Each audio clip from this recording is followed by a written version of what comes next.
오늘 밤에는 바울이 전한 복음 이런 제목으로 함께 말씀을 상고하고 기도하려고 합니다. 제목을 따라하시기 바랍니다. 바울이 전한 복음. 이 복음이라고 하는 이 말은 구약 성경에는 없습니다. 구약 성경 창세기부터 말라기까지 복음이라고 하는 말이 없어요.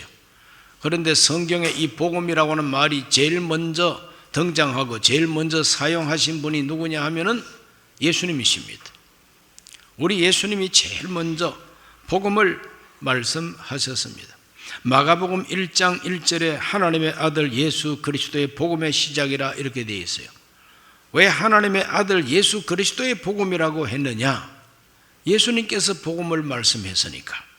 마가복음 1장 14절에서 15절을 읽어봅니다. 요한이 잡힌 후 예수께서 갈릴리에 오셔서 하나님의 복음을 전파하여 이르시되 때가 찼고 하나님의 나라가 가까이 왔으니 회개하고 복음을 믿으라 하시더라 그랬어요. 우리 예수님께서 제일 먼저 복음을 말씀하시고 가는 곳곳마다 복음을 전파하셨다 그러고, 마가복음 16장 15절에서는 명령을 내리십니다. 또 이르시되 너희는 온 천하에 다니며 만민에게 복음을 전파하라 그랬습니다.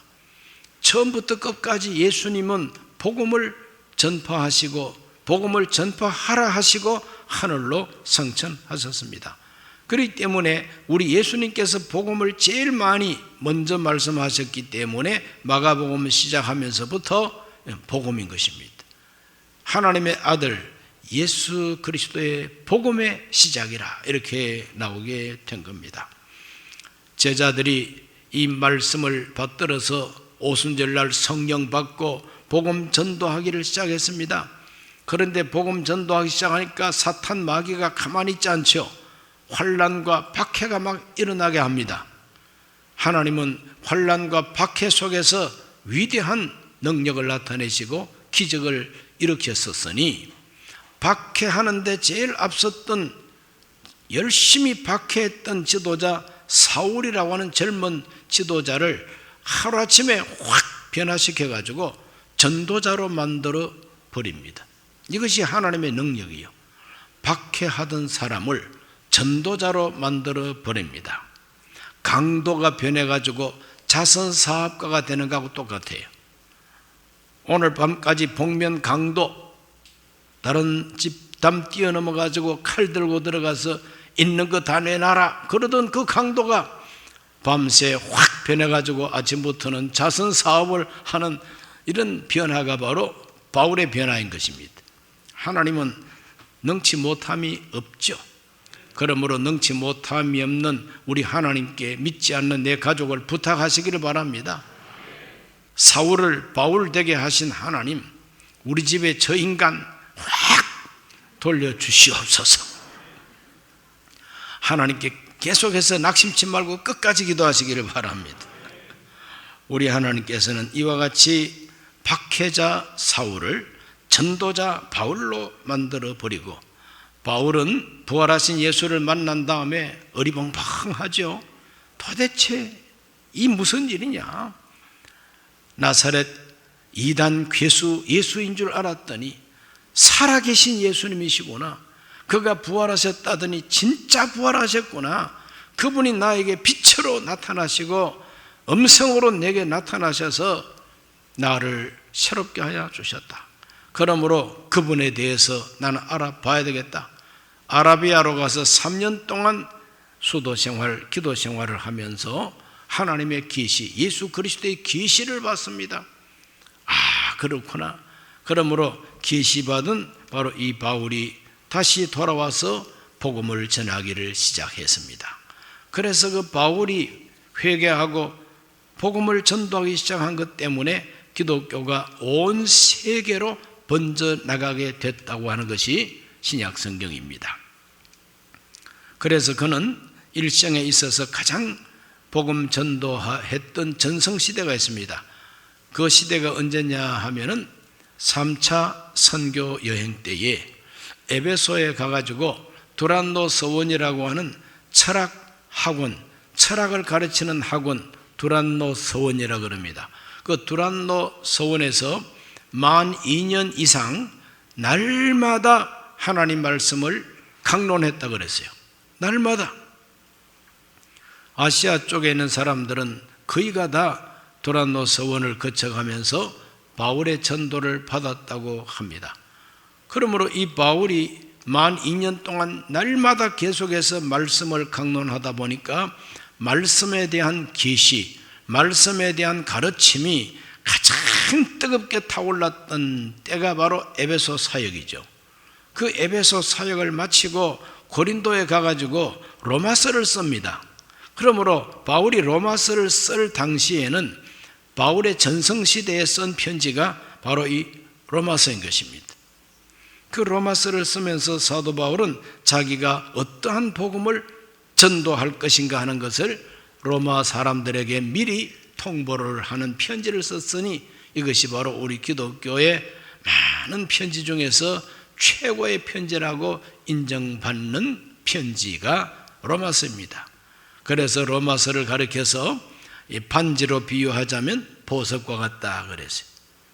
성경 66권이 이 반지라면은 보석은 뭐냐? 그 보석은 바로 로마서다 할 만큼 그 로마서의 메시지가 강력하다는 것입니다. 로마서 전체를 한마디로 말하면 복음입니다. 복음. 성경 전체가 복음이겠지만 로마서는 아주 그냥 복음이라는 말이 제일 많이 나옵니다.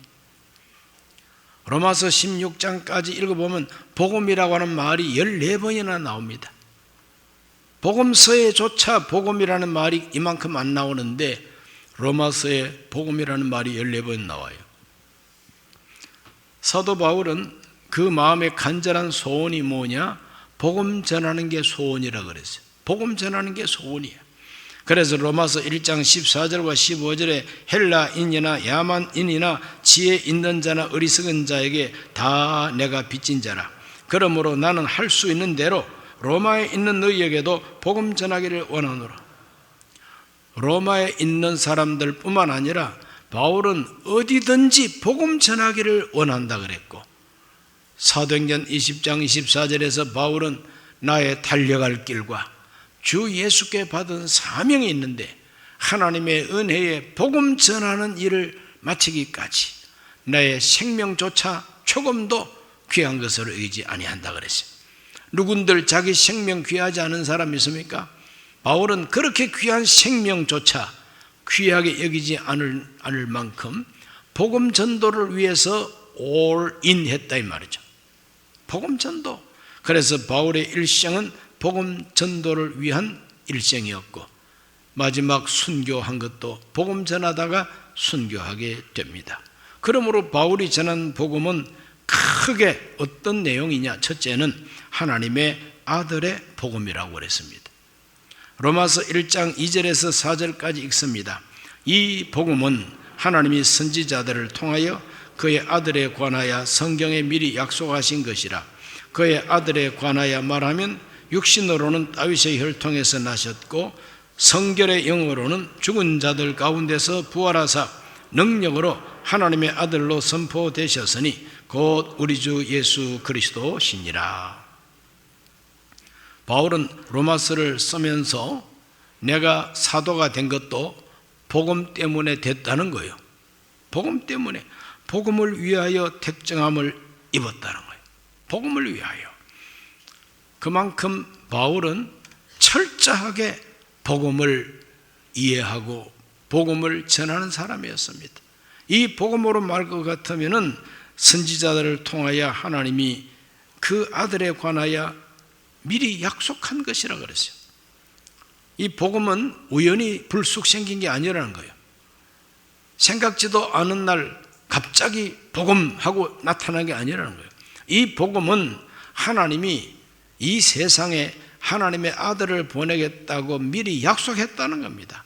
약속한 대로 하나님의 아들로 오신 분이 예수 그리스도라는 거죠. 육신으로는 다윗의 후손이라고 말합니다. 다윗의 혈통에서 나셨다. 다윗의 혈통에 나셨다. 그러나 성결의 영으로는, 거룩한 영으로는 죽은 자들 가운데서 부활하사 능력으로 하나님의 아들로 선포되셨으니, 옛날 성경에는 인정되셨으니 이렇게 되어 있어요. 그러므로 거룩한 영으로는 부활을 통해서 이 부활의 능력으로 하나님의 아들로 인정받았다는 거죠. 육신으로는 사람으로는 다윗의 혈통에서 나셨다. 그래서 다윗의 혈통 가운데서 요셉과 마리아를 통해서 예수님이 육신으로 탄생하셨다는 겁니다. 그러므로 육신으로는 다윗의 혈통으로 오셨지만 성결의 영, 그 육체를 채우고 있는 거룩한 영은 바로 하나님의 아들로 인정되신 분이라는 겁니다. 부활을 통해서, 부활은 이와 같이 예수 그리스도가 하나님의 아들이라고 확실하게 증거하는 능력이라는 것입니다. 우연히 이렇게 된 것이 아니라 약속하신 대로 오신 분이 예수님이라는 것입니다. 바울은 구약 성경 박사입니다. 바울은 구약 성경 박사예요.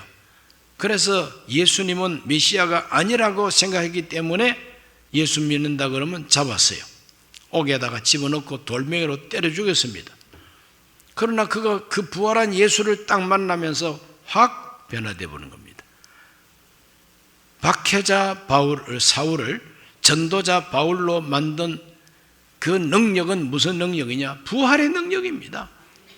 예수가 살아 계시다고 하는 바로 체험인 것입니다. 그분이 빛으로 내게 임하셨다. 그분이 내게 말씀으로 임하셨다. 그분이 나에게 성령으로 충만케 하셨다는 거예요. 그분이 나한테 너를 이방인의 빛으로 삼겠다고 사명까지 주셨다는 겁니다. 그러므로 나를 복음을 위해서 택하시고 사도로 불러주셨다는 거예요. 그러므로 나는 꼼짝할 수 없다. 나는 복음을 위해서 살아야만 된다는 거예요. 그런데 이 복음은 어떤 복음이냐? 하나님의 아들의 복음이라는 겁니다. 하나님의 아들의 복음. 오늘 저와 여러분도 예수님을 하나님의 아들로 믿으셔야 복음을 제대로 믿는 분들입니다. 복음은 바로 하나님의 아들의 복음이라는 거죠. 메시아의 복음이라는 겁니다. 두 번째로 바울이 전한 복음은 구원의 복음입니다. 구원의 복음. 1장 16절을 읽어봅니다. 로마서. 내가 복음을 부끄러워하지 아니하노니 이 복음은 모든 믿는 자에게 구원을 주시는 하나님의 능력이 됨이라. 먼저는 유대인에게요 그리고 헬라인에게로다 그랬어요. 바울은 복음을 부끄러워하지 않는다고 탐대하게 외칩니다. 왜 그랬느냐? 그때 당시의 사람들이 복음을 부끄러워하는 사람들이 많았기 때문입니다. 왜 복음을 부끄러워했느냐? 이 복음의 주인공이 예수님이신데 예수가 누구냐? 사형받은 죄수가 아니었더냐? 십자가에 못 박혀 죽은 로마의 사형수, 유대 종교 지도자들에게 버림받은 사형수, 사형당한 죄수가 예수 아니냐? 그런데 그 예수 이야기가 복음인데 사형당한 죄수 이야기가 뭐 그렇게 자랑스러우냐? 창피하다, 창피해. 그래서 많은 사람들이 복음을 부끄러워했습니다. 그러나 바울은 나는 복음을 부끄러워하지 않는다. 왜? 이 복음, 즉 예수님은 믿는 자에게 구원을 주시는 하나님의 능력이 되기 때문이라는 거예요. 몰라서 그렇지 이 예수는 믿는 자에게 구원을 주시는 하나님의 능력이라는 것입니다. 그렇다면 구원이 무엇이냐?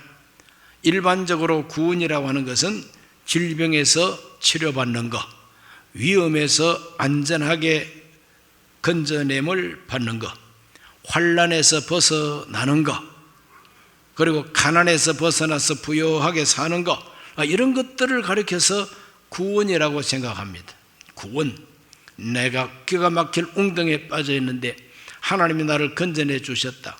그러므로 웅덩이에서 건져내 주고 물에 빠진 사람 건져내 주듯이 이와 같이 하나님이 우리를 건져내 주시면 그걸 구원이라고 생각을 했습니다. 그것도 구원이죠. 그런데 사도 바울이 로마서를 통해서 또 다른 서신서를 통해서 복음을 설명할 때 복음은 그 정도의 복음이 아니라는 겁니다.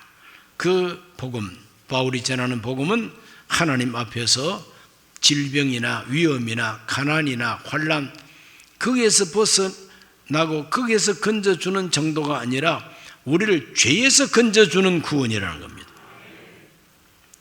부자로 살면 뭐합니까? 지옥 가는데. 안전하게 살면 뭐합니까? 지옥 불에 들어가는데. 편안하게 산다는 게 그게 진짜 평안한 것이냐? 지옥 불에 들어가는데. 왜 지옥 불에 가야 하는가? 죄 때문인데. 그러므로 죄를 용서받고 죄에서 건져냄을 받는 것이야말로 구원 중에 최고의 구원이다. 바울은 그 구원을 지금 말하고 있습니다. 로마서 1장 17절은 분명히 말합니다. 복음에는 하나님의 의가 나타나서 믿음으로 믿음에 이르게 하나니 기록된 바 오직 의인은 믿음으로 말미암아 살리라 함과 같으니라 그랬어요. 복음에는 하나님의 의가 나타납니다. 인간의 의가 아니라는 거예요. 인간의 의와 하나님의 의가 틀립니다. 인간의 의라고 하는 것은 자기 자랑, 자기 잘난 거, 자기가 근사한 거, 이게 인간의 의입니다. 이만하면 됐지? 날 좀 봐. 날 좀 보소. 날 좀 보소. 동지 섣달 꽃 본 듯이 날 좀 보라니까. 내가 얼마나 근사해. 내가 얼마나 참 법 없어도 살만해. 내가 얼마나 훌륭한 사람이야. 이것이 바로 자기 의라고 하는 겁니다. 복음에는 인간의 의가 나타나는 것이 아니라 하나님의 의가 나타난다는 거예요. 그러면 하나님의 의가 도대체 무엇이냐 이거죠. 인간의 의가 아니라 하나님의 의가 나타나는 것이 복음인데, 그 하나님의 의가 무엇이냐?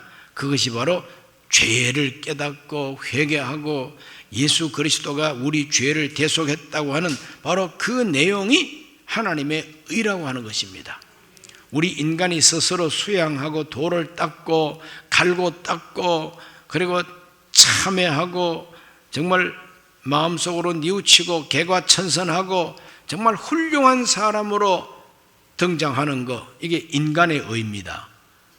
그런 인간의 의가 없다 할지라도 회개하고 믿기만 하면 하나님께서 죄 없는 사람으로 인정해 주시는, 이것을 가리켜서 하나님의 의라고 하는 것입니다. 복음에는 하나님의 의가 나타난다. 로마서 3장 20절을 다 같이 읽어봅니다. 그러므로 율법의 행위로 그의 앞에 의롭다 하심을 얻을 육체가 없나니 율법으로는 죄를 깨달음이니라 그랬어요. 율법 지켜서 의롭다고 될 수가 없다는 거예요. 율법으로는 죄를 깨닫는 것이라는 것입니다. 하나님의 율법은 거울과 같고 하나님의 율법은 환한 빛과 같다.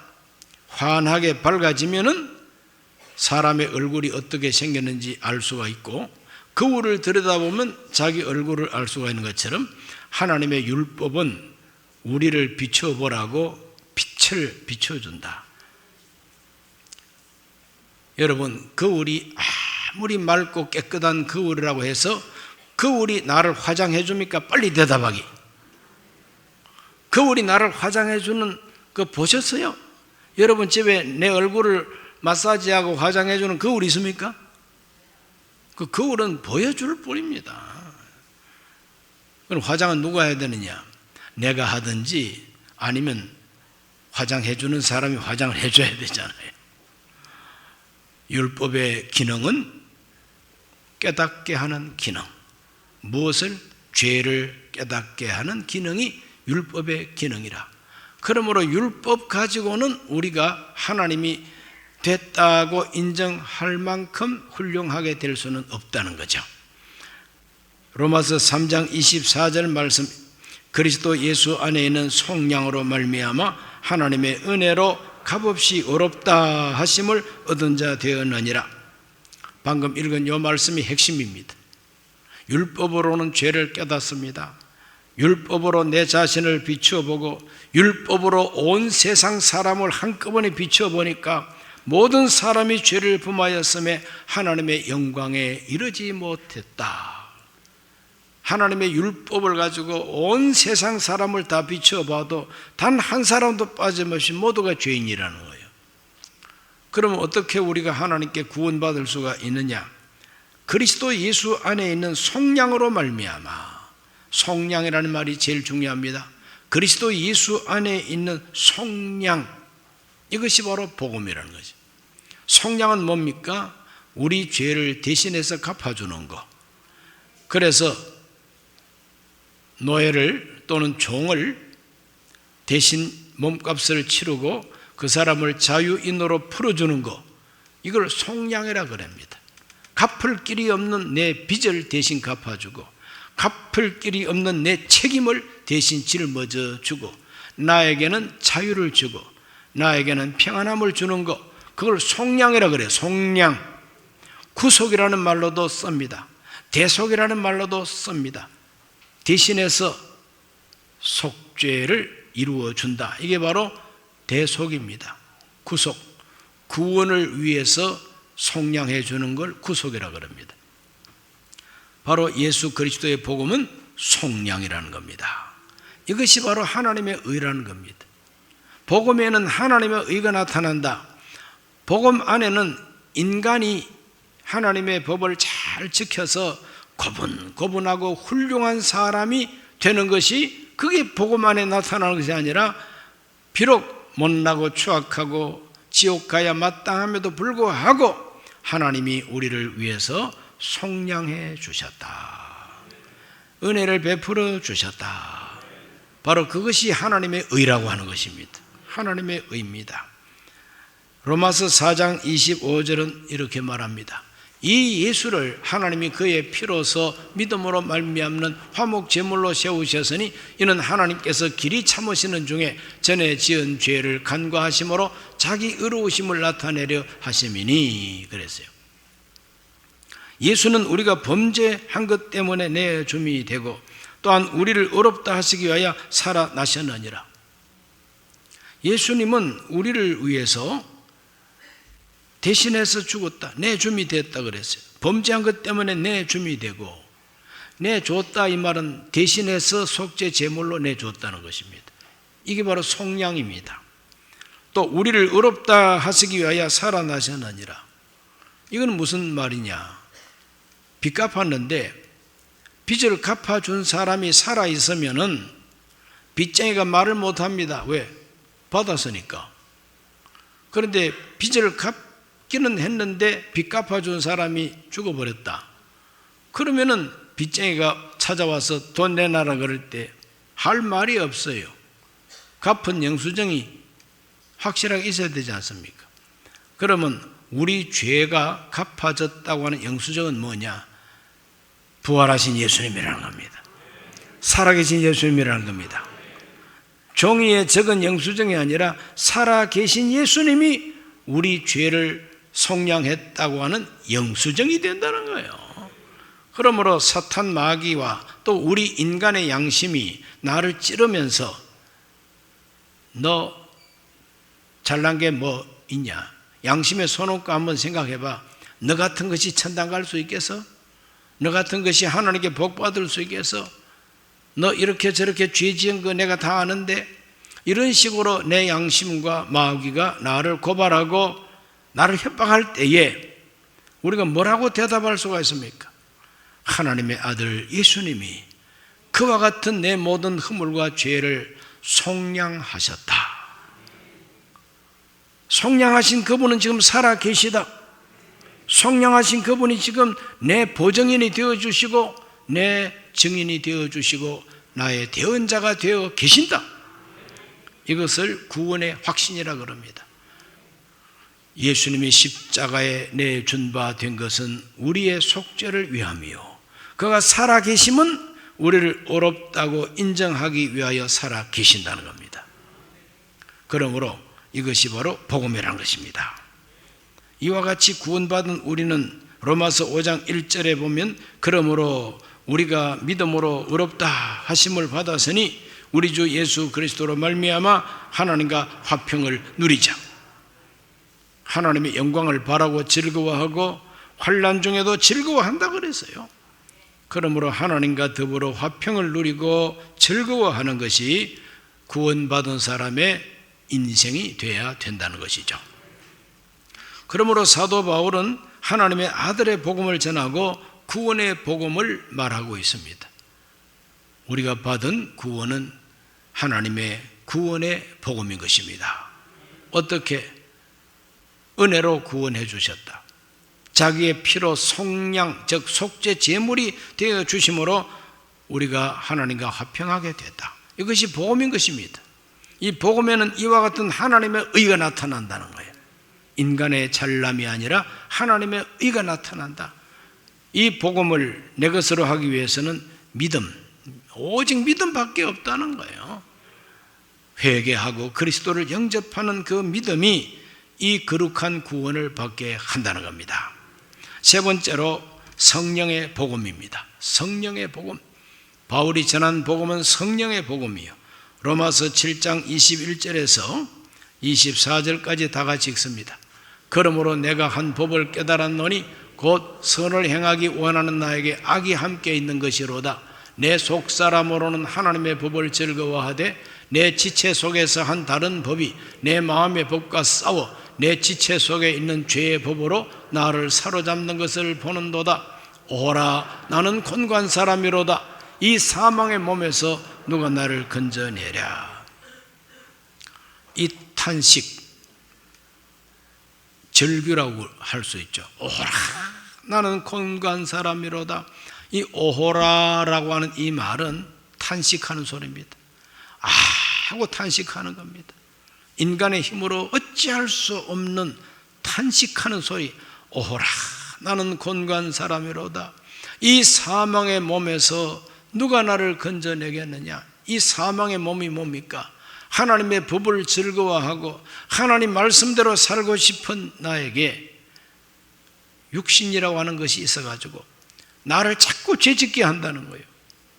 나를 자꾸 죄짓게 하는 세력, 죄의 법이라고 여기서 말하고 있죠. 이 죄의 법이, 내 마음의 법이 있고 죄의 법이 있습니다.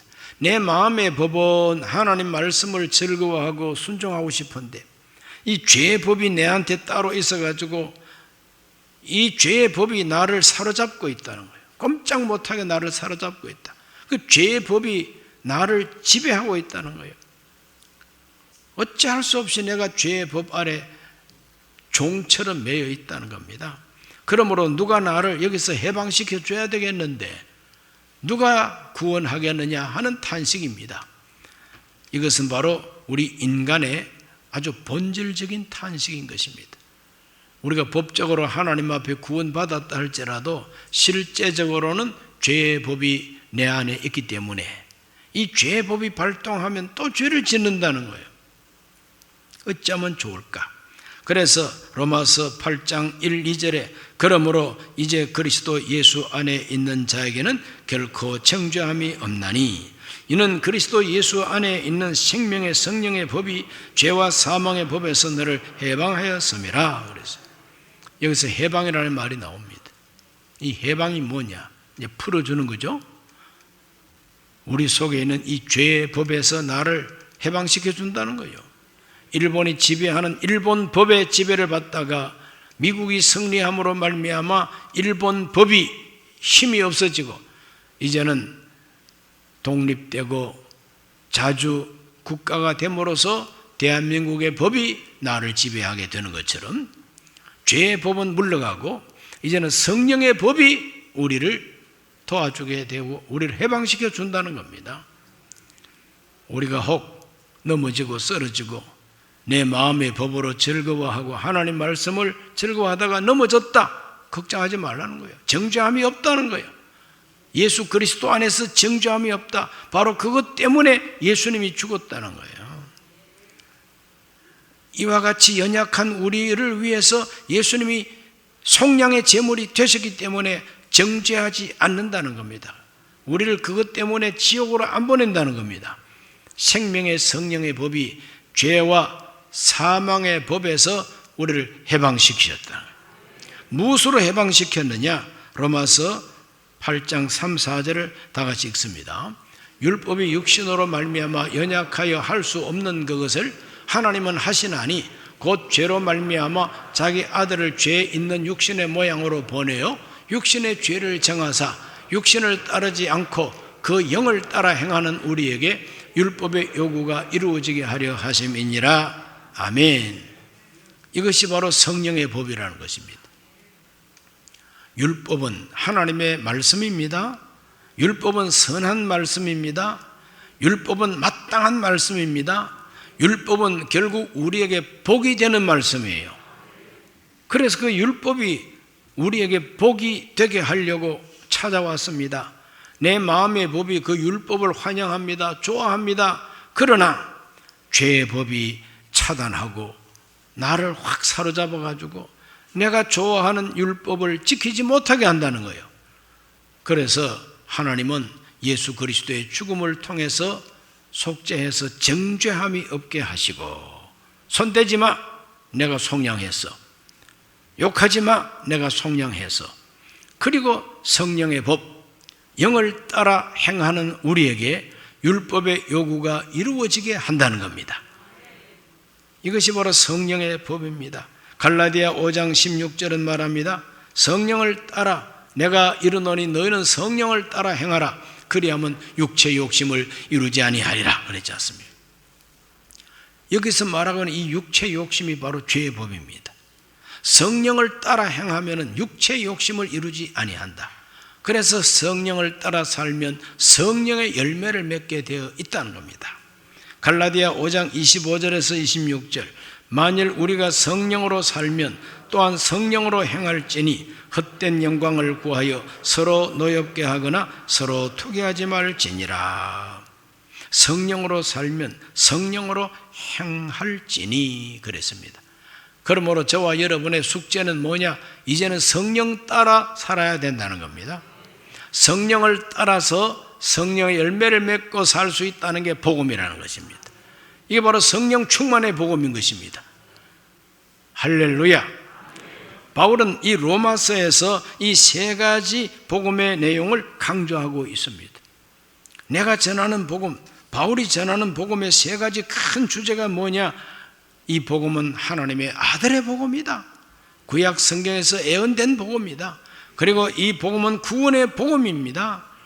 하나님이 우리를 구원해 주시는 복음이요, 내 힘으로가 아니라 하나님의 속량의 은혜로 구원해 주시는 복음이라는 겁니다. 내가 속량을 받았다 할지라도 내 힘 가지고는 하나님 뜻대로 못 산다는 거예요. 그러므로 성령을 따라 살면 성령의 열매를 맺는다는 게 복음인 것입니다. 우리 모두가 복음의 사람 되기를 주의 이름으로 축원합니다. 복음의 사람 되기를 주의 이름으로 축원합니다. 바로 이 복음이 순복음이라는 것입니다. 순수한 복음이라는 말이죠. 우리 모두가 다 하나님의 아들의 복음 통해서 구원을 확신하고 성령을 통해서 열매를 맺게 되시기를 축원합니다. 기도합니다. 존귀하신 아버지, 오늘 사도 바울이 전했던 복음의 핵심 내용 세 가지를 상고했습니다. 우리 모두가 구원받은 것을 찬송하게 하여 주옵소서. 하나님이 독생자를 통하여 우리를 속량하시고 은혜로 속량하심을 감사하고 찬송하게 하여 주시고, 이제 우리 스스로의 힘이 아니라 성령의 능력을 힘입어서 열매 맺고 살게 해 주옵소서. 예수님 이름으로 기도하옵나이다. 아멘.